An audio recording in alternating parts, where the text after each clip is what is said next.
வாங்க ஃப்ரெண்ட், தலையில பூ இல்லாத இருக்குது. ஃபர்ஸ்ட் பூ வச்சுக்கிட்டு அப்புறம் மீதி எல்லாம். ரெண்டு இந்த மொட்டும் இருக்குது போல. பார்த்து கட் பண்ணு.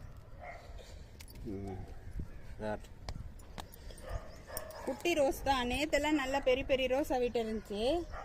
எப்பயுமே நம்ம பண்ணும்போது அப்படிதான் இருக்கும்.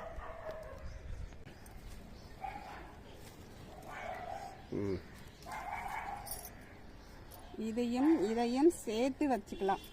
லைவா பறிச்சு தலையில வச்சிடுறேன்.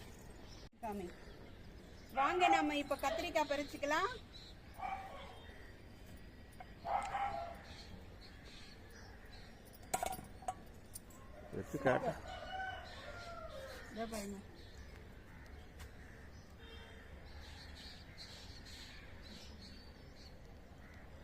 இது வேலைக்கு ஆகாது, நம்மளே பறிச்சுக்கலாம் போல.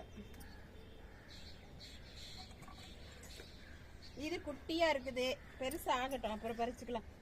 தோ ஒண்ணு இருக்குது.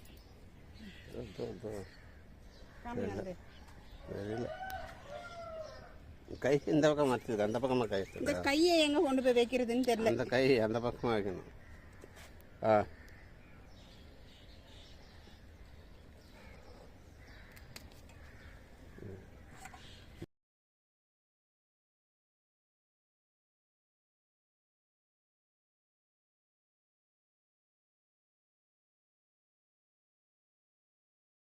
குண்டாவை கீழே வச்சிரு, அப்போதான் ஒரு கையில் பிடிச்சின்னு கட் பண்ணு.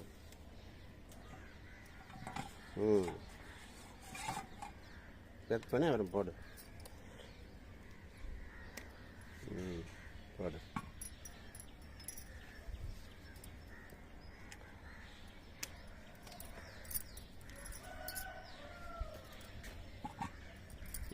தேவை பச்சை கத்துரு.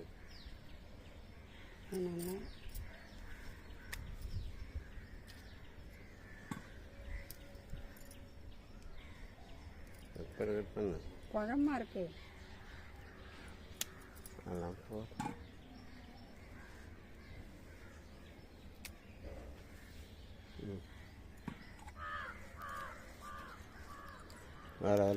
கத்திரிக்காய் பறிச்சாச்சு.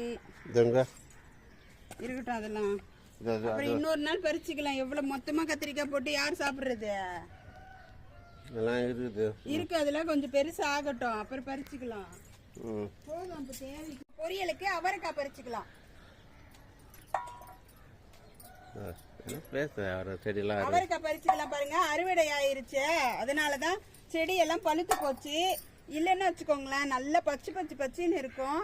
பாருங்க, அப்பயும் துளுத்து பூ எடுக்குது.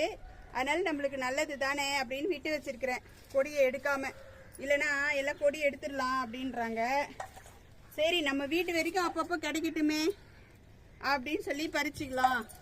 இப்போ தேவைன்னும் போது வாரத்தில் ஒரு நாளைக்கு நம்மளுக்கு ஒரு 1/2 கிலோ காய் கிடைச்சா கூட நல்லது தானே, ஒரு 1/4 கிலோ காய் கிடைச்சா கூட அப்படின்னு சொல்லிட்டு அப்படியே விட்டுருக்குறோம். நம்ம ஃப்ரெஷ் அது பாருங்க, இதெல்லாம் நல்லா துளுத்து வருது பாருங்க. இப்போ இது துளுத்து வந்து பூ எடுக்கும். பூ எடுத்துட்டு இருக்காதோ. இப்போ இது பழுத்து போச்சு, அதனால ஐயோ பழுத்து போச்சேன்னு விடக்கூடாது. பக்கத்தில் துளுத்து வருது இல்லையா, அதனால தான் விட்டு இருக்கிறோம். முத்தின காயும் பறிச்சுக்கலாம், அப்படியே முழு கொட்டையா உரிச்சு போட்டுக்கலாம் அப்படின்னு சொல்லிட்டு இந்த மாதிரி இருக்கிறதும் பறிச்சிடுறேன் நான். கொட்டை உரிச்சு போட்டுக்கலாம் அப்படின்னுட்டு.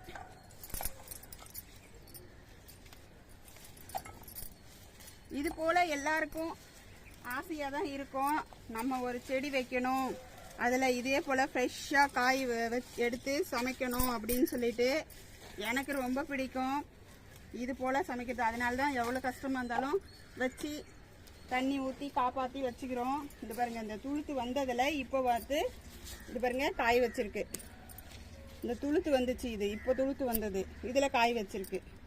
அதனால் ஐயோ செடி பழுத்து போச்சேன்னு விட வேண்டாம், மறுபடியும் துளுத்து வந்து காய் வைக்கும். எதுக்குமே பொறுமை வேணும். பொறுமை இருந்தால் தான் எல்லாத்துக்கும் கிடைக்கும். எருமை மேய்க்க முடியுமா? ஆமாம், பொறுமையாக இருந்தால் தான் எருமை மேய்க்க முடியும். பொறுத்தவன் பூமி ஆழ்வான். பொறுக்காத அர்ஜென்ட் பட்டான்னு வச்சுக்கோ, அவன் பூமியை ஆள முடியாது, எதையும் ஆள முடியாது. பாருங்க, இதெல்லாம் துளுத்து வருது, நல்லா பச்சை பச்சின்னு இருக்குது. அதனால அப்படியே இருக்கட்டும் அப்படின்னு சொல்லிட்டு காய் இருக்கிற பறிச்சுக்கலாம். அது தூக்கிட்டு வந்துட்டு அப்புறமேட்டு காய் வைப்போம். அப்புறம் வந்து நீங்கள் பழுத்ததெல்லாம் பறி அதுதான் போதும். இங்கெல்லாம் இருக்குது பரிமா. போதும் போதும். இதோ இவ்வளோ காய் வந்திருக்கு, போதுமே இதுவே. இது போதுமா? இதுவே போதும். டெல்லி வரையும் செல்லும். இதுவே நல்லா போதும். இதுலேயே ஒன்று பழுத்தது வேறக்குது போகுது. இதுவே போதும். இதில் எடுத்துக்கலாம். சரிம்மா. கட்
சும்மா காமிச்சியா?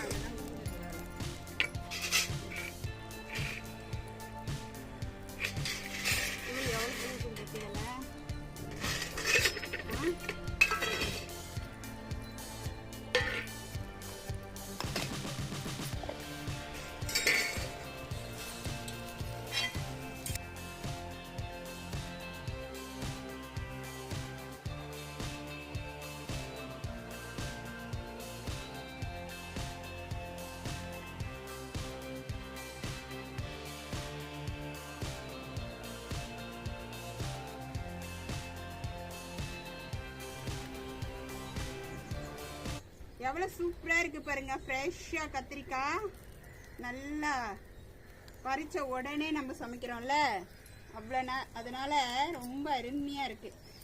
ஃப்ரெஷ் கத்திரிக்காய் முத்தலை எலசாக இருக்குது.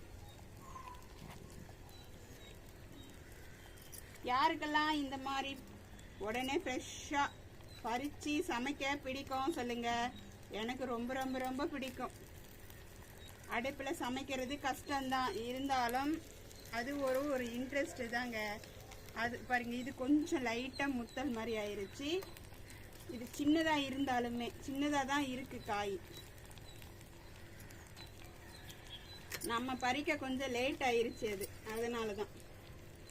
இல்லைன்னா அதுவும் ஃப்ரெஷ்ஷாக இருந்திருக்கும். பாருங்கள், நல்லா ஃப்ரெஷ்ஷாக இருக்குது காய்.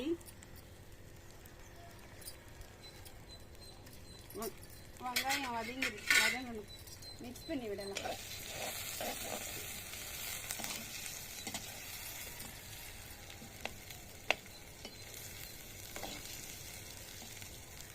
இது ஒன்று பெருசாகவே போட்டுக்கிறேன் பாருங்க, அப்புறம் அரிஞ்சிக்கலாம்.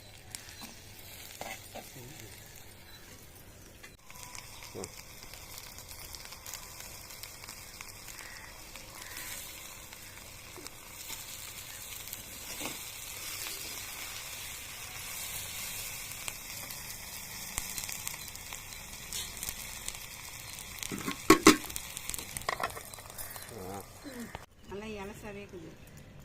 இது அழகாக இருக்குதுல்ல நல்லா. சரி, 2 தக்காளியை கட் பண்ணி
ஓகேவா?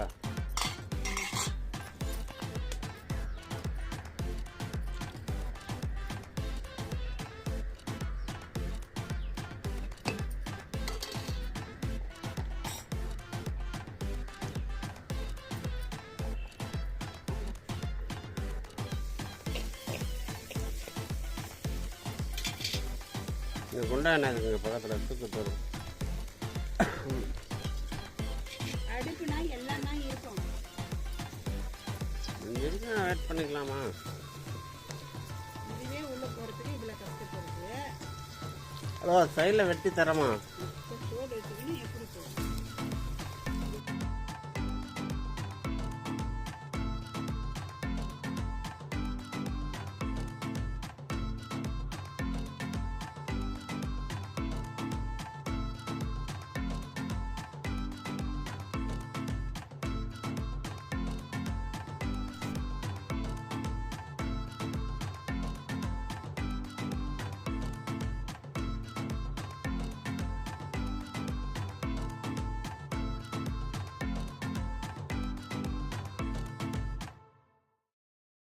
ஒன்றுமே தர மாட்டேது. இதை எடுக்கிறேன். பாருங்க, லாஸ்டா தேங்காய் துருவல் போட்டு வேலை முடிஞ்சிச்சுங்க. அவ்வளவுதான். சாதம் வடிச்சாச்சு, குழம்பு வச்சாச்சு, பொரியெல்லாம் ஆயிப்போச்சு. அவ்வளவுதான், சாப்பிட வேண்டியதுதான். சூப்பர். அவ்வளவுதான், ரெடி ஆகி போச்சு. வந்துருச்சேன்னு சொல்லிட்டு இவங்க எடுத்து சாப்பிட்டு காலி பண்ணுறாங்க. உங்களுக்கு நாங்க சாப்பிட்ட மீதி தான் உங்களுக்கு. அதை முதல் தெரிஞ்சுக்கோங்க. டேஸ்ட் பார்க்குறேன்னு சொல்லிட்டு உப்பு பார்க்குறேன், காரம் பார்க்குறேன்னு சொல்லிட்டு எடுத்து தின்னுனேங்கிறாங்க. எடுத்து சாப்பிட தான் செய்வோம். எங்களுக்கு மிஞ்சி தான் உங்களுக்குன்றனே. நாங்க சாப்பிட்டு மிச்சம் மீதி தான் உங்களுக்கு தட்டில் போடுவோம்.